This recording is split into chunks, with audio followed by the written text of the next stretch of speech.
ସମାଜରେ ମାଗଣା ମେଗା ଚକ୍ଷୁ ଚିକିତ୍ସା ଶିବିର ଆୟୋଜିତ।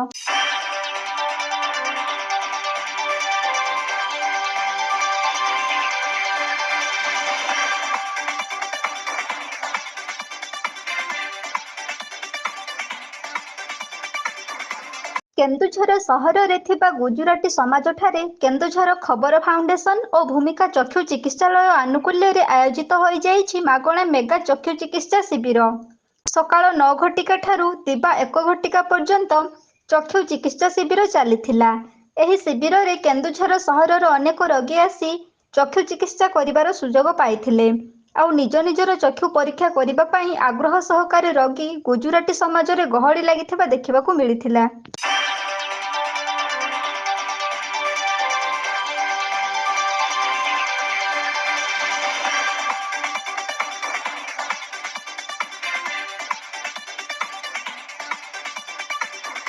ଚକ୍ଷୁ ଚିକିତ୍ସାର ଦୃଢ଼ ଅଭିଜ୍ଞତା ଥିବା ଡାକ୍ତରମାନଙ୍କ ଦ୍ୱାରା ଚକ୍ଷୁ ପରୀକ୍ଷା କରାଯାଇଥିଲା। ଅତ୍ୟାଧୁନିକ ଯନ୍ତ୍ରପାତି ମାଧ୍ୟମରେ ରୋଗୀଙ୍କୁ ସରଳ ଓ ସୁବିଧାରେ ଆଖି ପରୀକ୍ଷା କରି ଉନ୍ନତମାନର ଚିକିତ୍ସା ଯୋଗାଇ ଦେବାରେ ବହୁ ପୂର୍ବରୁ ଭୂମିକା ଚକ୍ଷୁ ଚିକିତ୍ସାଳୟ ପରିଚୟ ସୃଷ୍ଟି କରିସାରିଛି।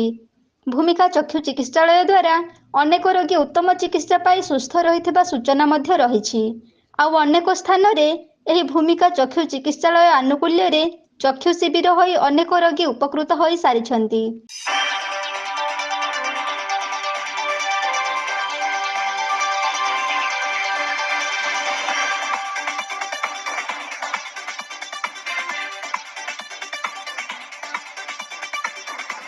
ଏହି ଚକ୍ଷୁ ଚିକିତ୍ସା ଶିବିରରେ ଆସିଷ୍ଟାଣ୍ଟ ମ୍ୟାନେଜର ରୁଦ୍ରନାରାୟଣ ଲହାରଙ୍କ ସହିତ ସୂର୍ଯ୍ୟଶଙ୍କା ମାନ୍ନା, ଆରାଧ୍ୟ ସାହୁ, ଲଲିମା ଜେନା, ମମତା ପାତ୍ର, ଅଭିଷେକ ମହାନ୍ତ, ସୁନିତା ସାହୁ, ସସ୍ମିତା ମହାନ୍ତଙ୍କ ସହିତ ଅନେକ ଅଭିଜ୍ଞ ସ୍ୱାସ୍ଥ୍ୟକର୍ମୀ ଉପସ୍ଥିତ ରହିଥିଲେ। ରାଜେଶ କୁମାର ପରମାର, ଶିବ କୁମାର ରାଠର, ରାଜୀବ କୁମାର ଯାଦବ, ଭବେଶ ରାଠର, କୁଚ୍ଛ ଗୁଜର କ୍ଷତ୍ରିୟ ସମାଜଙ୍କ ପୂର୍ଣ୍ଣ ସହଯୋଗ ରହିଥିଲା।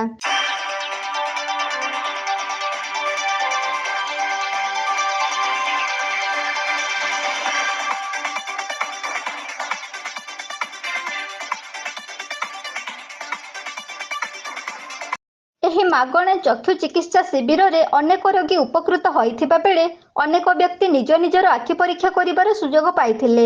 କେନ୍ଦୁଝର ଖବର ଫାଉଣ୍ଡେସନ ଏବଂ ଭୂମିକା ଚକ୍ଷୁ ଚିକିତ୍ସାଳୟ ଆନୁକୂଲ୍ୟରେ ଆୟୋଜିତ ହୋଇଥିବା ମେଗା ଚକ୍ଷୁ ଚିକିତ୍ସା ଶିବିରକୁ ବୁଦ୍ଧିଜୀବୀ ମହଲରେ ପ୍ରଶଂସା କରାଯାଉଥିବା ବେଳେ ଆଗକୁ ଏମିତି ଅନେକ ସ୍ଥାନରେ ଚକ୍ଷୁ ଚିକିତ୍ସା ଶିବିର ଦ୍ୱାରା ରୋଗୀଙ୍କୁ ଉପଯୁକ୍ତ ଚିକିତ୍ସା ଯୋଗାଇ ଦେବା ପାଇଁ ଅନୁରୋଧ କରିଛନ୍ତି।